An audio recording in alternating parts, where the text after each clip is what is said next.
Good evening everyone. Welcome to 585 ఐదు super exclusive వార్తలు. ఐదుగురు న్యూస్ ప్రెజెంటర్స్, ఐదుగురు రిపోర్టర్లు, 5 ప్లేసెస్ నుంచి 5 ground reports. Very special super exclusive fight 5 కి స్వాగతం.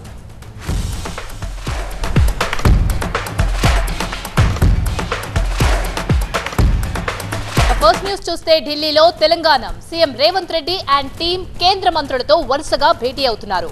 పెండింగ్ నిధులు, అభివృద్ధి కార్యక్రమాలపై కేంద్రం సహాయం కోసం కీలక అంశాలపై చర్చించారు. టీఎస్పీఎస్సీతో మార్పుపై ఫోకస్ పెట్టిన CM Revanth Reddy UPSC chairman తో ప్రత్యేకంగా భేటీ అయ్యారు. ఆ డీటెయిల్స్ చూద్దాం. ఇక కాంగ్రెస్ వర్సెస్ బీఆర్ఎస్ హామీల అమలు కేంద్రంగా మాటల యుద్ధం మంటలు రేపుతోంది. కాంగ్రెస్ 420 హామీలని బీఆర్ఎస్ ఆరోపిస్తోంది. అసహనంతోనే ఆరోపణలని కాంగ్రెస్ నేతలు కౌంటర్ ఇస్తున్నారు. వాటికి సంబంధించిన డీటెయిల్స్ 585 లో చూద్దాం. ఇక ఏపీలో election fever, already political heat పెరిగింది. ఇక ఇప్పుడు ఎన్నికల ప్రక్రియ స్పీడ్ అందుకుంది. ఈ నెల 9, 10 తేదీల్లో కేంద్ర ఎన్నికల బృందం ఏపీలో పర్యటించబోతోంది.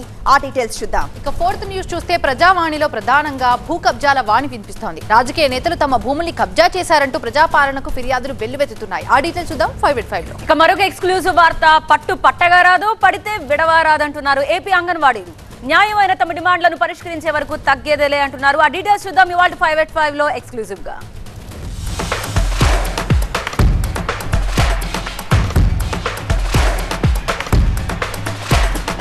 తెలంగాణ సీఎం రేవంత్ రెడ్డి ఢిల్లీ పర్యటనలో రెండో రోజు బిజీగా కొనసాగుతుంది. నిన్న పలువురు కేంద్ర మంత్రులతో చర్చలు జరిపారు ఆయన. ఇవాళ రక్షణ మంత్రి రాజ్నాథ్ సింగ్ తో భేటీ అయ్యారు.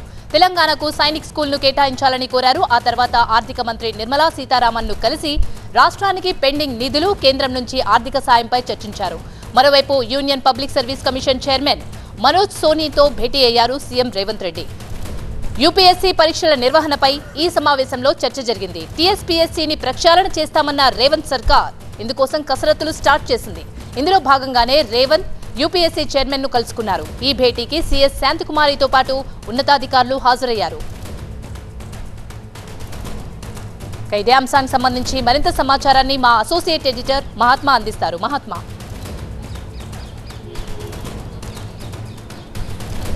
సీఎం రేవంత్ రెడ్డి ఢిల్లీ పర్యటన వరుసగా 2 రోజులుగా బిజీగా సాగుతుంది. నిన్న ఢిల్లీ వచ్చిన ఆయన మొదట పార్టీకి సంబంధించిన కార్యకలాపాల్లో పార్టిసిపేట్ చేశారు ఏఐసీసీలో. ఆ తర్వాత వరుసగా 3 కేంద్ర మంత్రులను నిన్న కలిశారు. ఈ రోజు కూడా ఇప్పటికీ 2 కేంద్ర మంత్రులను కలిశారు. కొద్దిసేపటి క్రితం రక్షణ శాఖ మంత్రి రాజ్నాథ్ సింగ్తో భేటీ జరిగింది. ఈ భేటీలో తెలంగాణ రాష్ట్రానికి ఒక సైనిక్ స్కూల్ మంజూరు చేయాలి, అంటే ఆల్రెడీ ఒకటి మంజూరైంది, దాన్ని త్వరితగతిన ఏర్పాటు చేయాలని చెప్పి కోరుతున్నారు. గత ప్రభుత్వ హయాంలోనే ఈ స్కూల్ మంజూరైనప్పటికీ గత ప్రభుత్వం నుంచి సానుకూలంగా కేంద్రానికి జవాబు వెళ్ళలేదు అంటూ ఈ రాష్ట్ర ప్రభుత్వం చెబుతోంది. ఎందుకంటే కేంద్ర ప్రభుత్వం సైనిక్ స్కూల్ ఏర్పాటు చేయాలంటే రాష్ట్ర ప్రభుత్వం వైపు నుంచి కూడా చొరవ అవసరమైన స్థలాన్ని సేకరించి ఇవ్వాల్సి ఉంటుంది. తాత్కాలిక భవనాలని అకాడమిక్ ఇయర్ స్టార్ట్ చేయడానికి చూపించాల్సి ఉంటుంది. ఇవేవి గత ప్రభుత్వ హయాంలో జరగలేదు. కాబట్టి ఇప్పుడు తాము అవన్నీ చేయడానికి సిద్ధంగా ఉన్నాం, మీరు త్వరగా స్కూల్ ఏర్పాటు చేయండి అని కోరడానికి రాజ్నాథ్ సింగ్ని కలిశారు. ఆ భేటీ అనంతరం ఇప్పుడు నేరుగా నార్త్ బ్లాక్ వచ్చి కేంద్ర ఆర్థిక మంత్రి నిర్మలా సీతారామన్తో ఈ భేటీ జరుగుతోంది. ఈ భేటీలో వివిధ శాఖల నుంచి రాష్ట్రానికి రావాల్సిన బకాయి నిధులు, పన్ను వాటాలు, వీటన్నిటి గురించి కూడా చర్చ జరుగుతున్నట్టుగా తెలుస్తోంది. రాష్ట్ర ప్రభుత్వం అమలు చేయనున్న కొన్ని పథకాల కోసం నిధుల అవసరం చాలా ఉంది. ఆ క్రమంలో కేంద్రం నుంచి రావాల్సిన బకాయి నిధులను వసూలు చేసుకోవాలి, సో దట్ ఆ నిధుల ద్వారా ఈ పథకాలను అమలు చేయాలని చెప్పి కూడా భావిస్తున్న నేపథ్యంలో ఆర్థిక మంత్రి ప్రక్షాళన అనగానే ఉద్యోగార్థుల్లో ఒక రకమైన ఆశ ఉంటుంది. ఎవ్రీ ఇయర్ క్యాలెండర్ రిలీజ్ చేస్తామని చెప్పేసి కాంగ్రెస్ చెప్పింది. మరి ఆ దిశగానే చర్చలు జరుగుతున్నాయా? ఎగ్జాక్ట్లీ ఈ ఉదయం యూపీఎస్సీ చైర్మన్తో జరిగిన భేటీ అందులో భాగంగానే జరిగిందని చెప్పాలి. టీఎస్పీఎస్సీని ప్రక్షాళన చేయడం కోసం యూపీఎస్సీ అత్యంత పటిష్టమైన ఒక పబ్లిక్ సర్వీస్ కమిషన్గా ఉంది. ఎప్పుడూ ఈ తరహాలు పేపర్ లీకేజ్ కావచ్చు, లేకపోతే లోపాలు కావచ్చు, ఇటువంటివి ఎప్పుడూ ఇక్కడ చోటు చేసుకోలేదు. అందుకనే ఆ యూపీఎస్సీ నుంచి స్ఫూర్తి పొంది వారి దగ్గర నుంచి సలహాలు, సూచనలు తీసుకుని అవసరమైతే వారి సహకారాన్ని కూడా తీసుకుని టీఎస్పీఎస్సీని బలోపేతం చేయాలి, దాన్ని ఎటువంటి లోపాలు లేకుండా తీర్చిదిద్దాలి, ప్రక్షాళన చేయాలి అన్న ఉద్దేశంతో రాష్ట్ర ప్రభుత్వం ఉంది. అందుకోసమే యూపీఎస్సీ చైర్మన్తో దాదాపు గంట పాటు చర్చలు జరిపి ఈ టీఎస్పీఎస్సీలో ఉన్న లోపాలను అక్కడ ఎక్స్ప్లెయిన్ చేసి దాన్ని ఎలా సరిదిద్దాలి ఏంటి అన్న సలహాలను కూడా తీసుకున్నట్టుగా తెలిసింది. Right, thank you Mahatma. ఇక కాంగ్రెస్ బీఆర్ఎస్ నేతల మధ్య మాటల యుద్ధంతో తెలంగాణలో రాజకీయం వేడెక్కుతోంది. హామీల అమలు కేంద్రంగా విమర్శలు, ప్రతి విమర్శలు హోరెత్తుతున్నాయి. కాంగ్రెస్ 420 హామీల పేరిట బీఆర్ఎస్ విడుదల చేసిన బుక్లెట్ మంటలు రేపుతోంది. బీఆర్ఎస్ నేతలు అసహనంతో ఆరోపణలు చేస్తున్నారని మంత్రులు ఎదురుదాడి చేస్తుంటే హామీలు అమలు చేయాలని అడగటం తప్ప అని బీఆర్ఎస్ నేతలు ప్రశ్నిస్తున్నారు. హామీలు నెరవేర్చమని అడిగితే రద్దు చేస్తారా? రద్దు చేయమని అడుగుతారన్నట్ట. కాంగ్రెస్ పార్టీకి అది కూడా తెలియడం లేదు. మీకు మీరే చెప్పుకుంటున్నారు మేము 420 కానలేము అని. మేము చెప్పలేము. మేము 420 హామీలు ఇచ్చింది కాంగ్రెస్ అని చెప్పాను. దానికి ఏందో పోయి మేము ఎన్నికల కమిషన్ కార్డు చెప్తాం, వీడియో చెప్తాం, యాడ్ చెప్తే మీకుంది 420లో అనే భావన. కానీ అది ఎన్నికల కమిషన్కి ఎందుకు తెలుస్తుంది? మీరు చెప్పుకుంటే తప్ప. మీకు మీరే చెప్పుకొని బయటపడుతున్నారు. మీ దొంగతనాన్ని మీరు బయట పెట్టుకుంటున్నారు. మీరు ఏంది అనేది మీరే చెప్పుకుంటున్నారు. 420 ఇచ్చిందని చెప్తే మీరు చెప్పొద్దు, చెప్పారు కాబట్టి ఇలా రద్దు చేయాలి. రద్దు ప్రజలు చేస్తారు, ఎవరు చేయాలనో ఏమి ఇబ్బంది లేదు.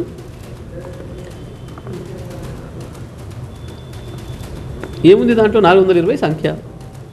ఎందుకు భయపడుతున్నారు దాన్ని చూసి? మమ్మల్ని 420 గంటలు అంటారేమో ప్రజలు అన్న భయం మీది. మరి ఇచ్చిన మాట తప్పిన ఏమంటారు? మాట ఇచ్చి మోసం చేసినోడిని ఏమంటారు? మేము మామూలుగా 420 కాబట్టి రాసినాం. మాకు అప్పుడు ఇది రాసినప్పుడు ఆలోచన లేదు.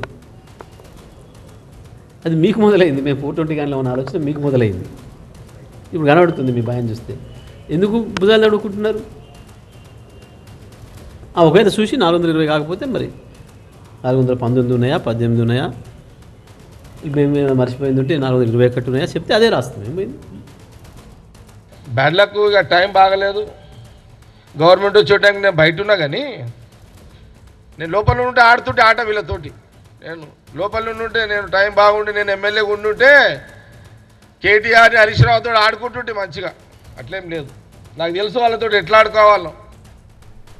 బీఆర్ఎస్ అండ్ కాంగ్రెస్ మధ్య డైలాగ్స్, కౌంటర్ డైలాగ్స్ ఎలా ఉన్నాయో వివరించడానికి మా సీనియర్ కరెస్పాండెంట్ రేవన్ సిద్ధంగా ఉన్నారు. రేవన్, ఈ 420 అనే ఒక బుక్లెట్ మీద రియాక్షన్స్ ఎలా ఉన్నాయి కాంగ్రెస్ నేతల నుంచి?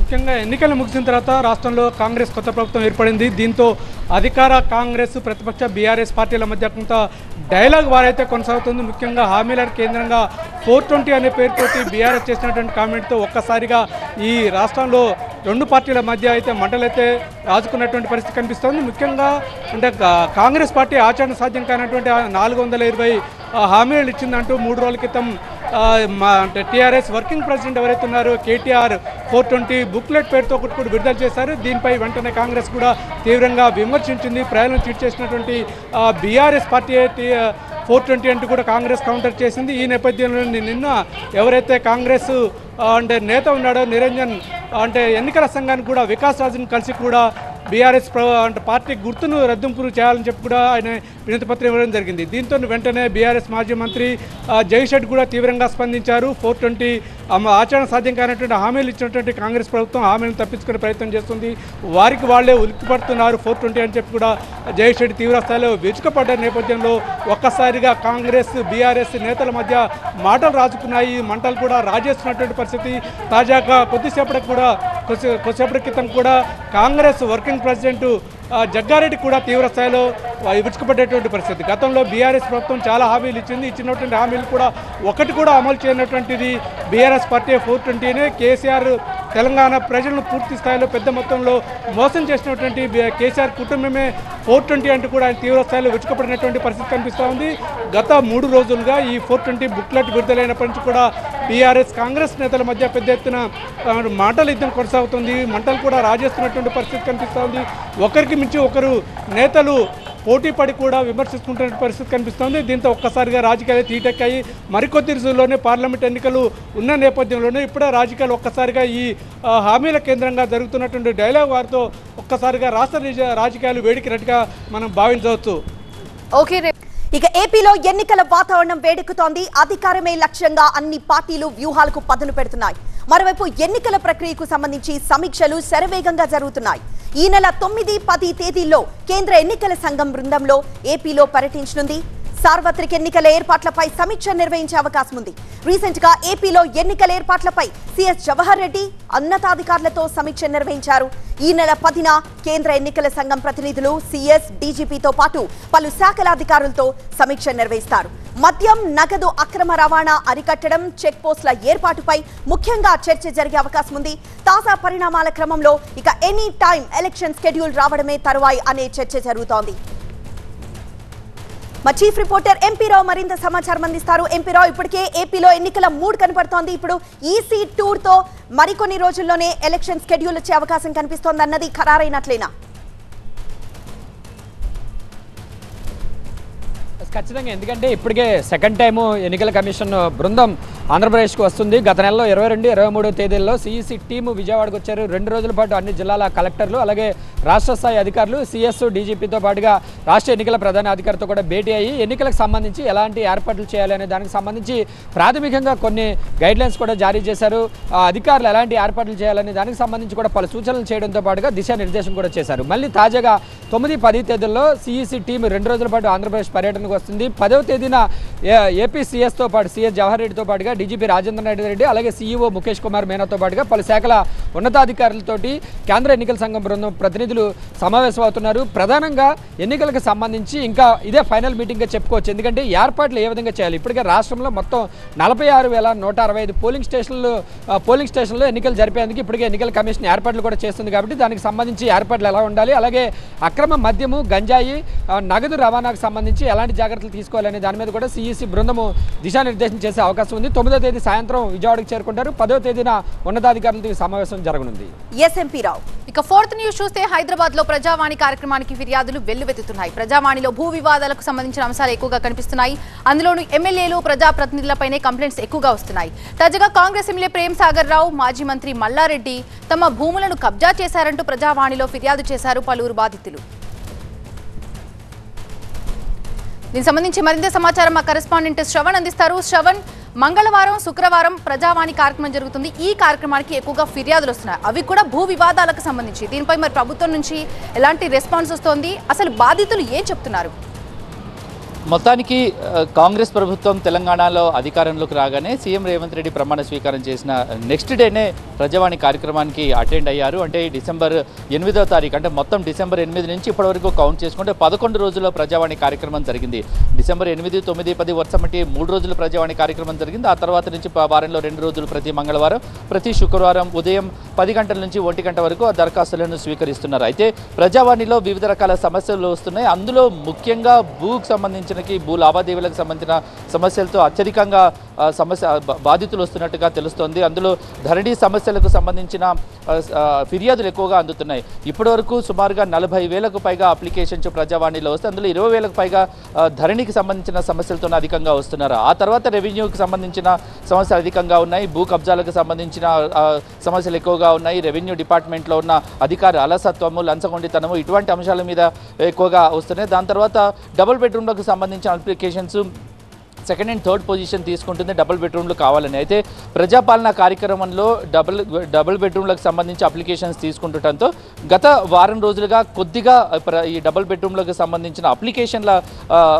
రిక్వెస్ట్లు కొంచెం తక్కువగా వస్తున్నాయి. ఓవరాల్గా చూసుకుంటే ల్యాండ్ అండ్ రెవెన్యూకి సంబంధించి, ధరణికి సంబంధించి, డబుల్ బెడ్రూమ్లకు సంబంధించిన అప్లికేషన్స్ ఎక్కువగా వస్తున్నాయి. మరి ముఖ్యంగా చెప్పుకోవాలంటే ల్యాండ్ గ్రాబింగ్కి సంబంధించి, కబ్జాకు సంబంధించి ఎమ్మెల్యేలు తమ స్థలాలను, తమ భూములను కబ్జా చేశారు అంటూ ఎక్కువగా కంప్లైంట్లు వస్తున్నాయి.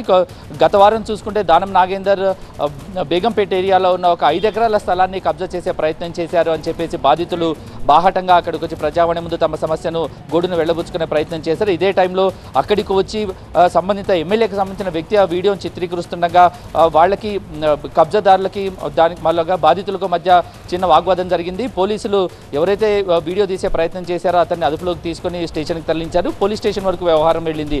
ఆ ఆ తర్వాత ఈరోజు ప్రజావాణి కార్యక్రమంలో ఎమ్మెల్యే మల్లారెడ్డి తన ఇంజనీరింగ్ కాలేజీని తన కాలేజీని అడ్డు పెట్టుకొని దానికి ఆనుకొని ఉన్న 7 ఎకరాలు స్థలాన్ని కబ్జా చేసే ప్రయత్నం చేస్తున్నారని చెప్తున్నారు. విపరీతంగా ల్యాండ్ వాల్యూ ఉండటం మొత్తానికి ఆ కబ్జాకి ఏదైతే మల్లారెడ్డి కబ్జా చేశారని చెప్తున్న స్థలం ఏదైతే ఉందో దానికి సంబంధించిన ల్యాండ్ వాల్యూ సుమారు 100 కోట్లకు పైగానే ఉంటుంది. దాని తర్వాత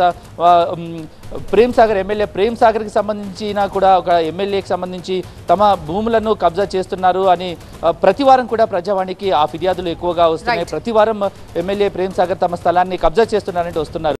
సో మొత్తానికి అన్ని ఫిర్యాదులను స్వీకరిస్తున్నారు. ఒక్కొక్క ఫిర్యాదుకి కనీసం 4 రోజుల సమయంలో దానికి రిజల్యూషన్ చూపించే విధంగా ప్రజావాణిలో ఒక సిస్టమ్ నెట్వర్క్ ను ఏర్పాటు చేస్తున్నారు. Right, thank you Shravan. రెడీగా ఏపీలో అంగన్వాడీ ఆందోళనలు 25వ రోజుకు చేరాయి. డిమాండ్ల సాధన కోసం 24 గంటలు దీక్షలు చేపట్టారు అంగన్వాడీలు. రేపటి నుంచి అన్ని జిల్లా కేంద్రాల్లోనూ దీక్షలు చేస్తామంటున్నారు. నిర్దిష్టమైన డిమాండ్లతో 24 రోజులుగా సమ్మె చేస్తున్నా తమ గోడును ప్రభుత్వం పట్టించుకోవడం లేదని వాపోతున్నారు. మంత్రుల బృందంతో గానీ సీఎస్తో గానీ చర్చలు జరిగినప్పటికీ వేతనాల పెంపు, గ్రాట్యుటీ అమలుకు సంబంధించి ఒక నిర్దిష్టమైన హామీ ఏది ఇవ్వలేదని మండిపడుతున్నారు. న్యాయమైన తమ డిమాండ్లను పరిష్కరించే వరకు ఆందోళనల్ని ఉధృతం చేస్తామని స్పష్టం చేశారు. మా ప్రతినిధి శివకుమార్ మరింత సమాచారం అందించడానికి లైవ్ లో సిద్ధంగా ఉన్నారు. శివకుమార్, ఏకంగా అంతకు ముందు ఇంత సీరియస్ గా అవుతుందని అనుకోలేదు, కానీ ఇప్పుడు ఏకంగా 25వ రోజుకు చేరింది. ఇప్పుడు ప్రభుత్వం వైపు నుంచి ఏమన్నా ప్రత్యామ్నాయ ఏర్పాట్లు చేస్తున్నారా? అంగన్వాడీలు కూడా చాలా క్లియర్ గా చెప్తున్నారు, గ్రాట్యుటీ విషయంలో నిర్దిష్టమైన హామీ ఏమీ లేదని అంటున్నారు. ఏమిటా నిర్దిష్టమైన హామీ?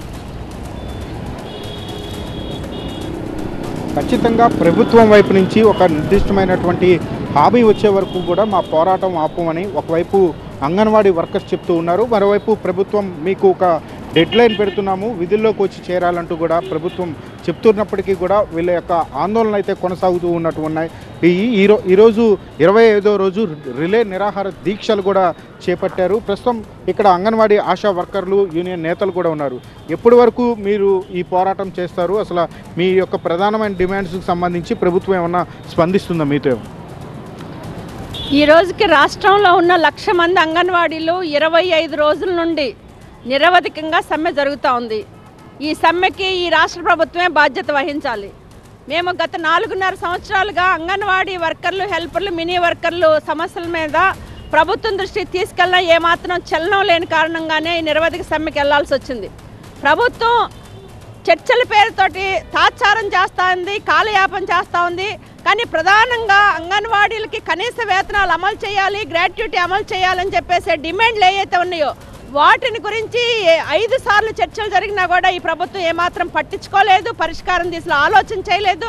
ఆలోచన చేయకపోగా ఈరోజు అంగన్వాడీలు కనుక 5వ తారీఖు లోపు విధుల్లో చేరకపోతే శాఖాపరమైన చర్యలు తీసుకుంటామని చెప్పేసి ఒక హెచ్చరిక జారీ చేస్తూ ఉన్నారు.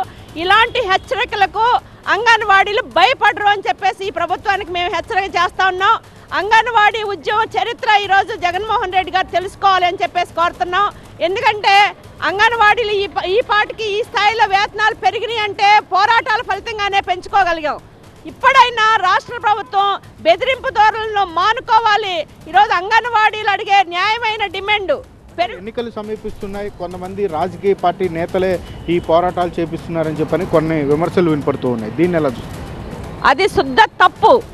ఇది అంగన్వాడీ వర్కర్లు, హెల్పర్లు ప్రతిరోజు వాళ్ళు సొంత ఛార్జీలు పెట్టుకొని ఇళ్లల్లో వండుకొని బాక్సులు తీసుకొని వచ్చి ఇక్కడ కూర్చోంటున్నారు. మేము ఆకలి మంటల పోరాటం చేస్తున్నాం, దీనికి రాజకీయాలకి నిమిత్తం లేకుండా పోరాటం చేస్తూ ఉన్నామని చెప్పేసి తెలియజేస్తున్నాం. ప్రభుత్వం మాకు ఒక సానుకూలమైనటువంటి నిర్ణయం ప్రకటించే వరకు కూడా మా పోరాటం ఇలాగే కొనసాగుతూ ఉంటుందని అంగన్వాడీ ఆశా వర్కర్లు చెప్తూ ఉన్నారు. Right, thank you Shivakumar details అందించినందుకు. ఇది వాళ్ళ 5 at 5 తాజా సమాచారం కోసం చూస్తూనే ఉండండి టీవీ 9.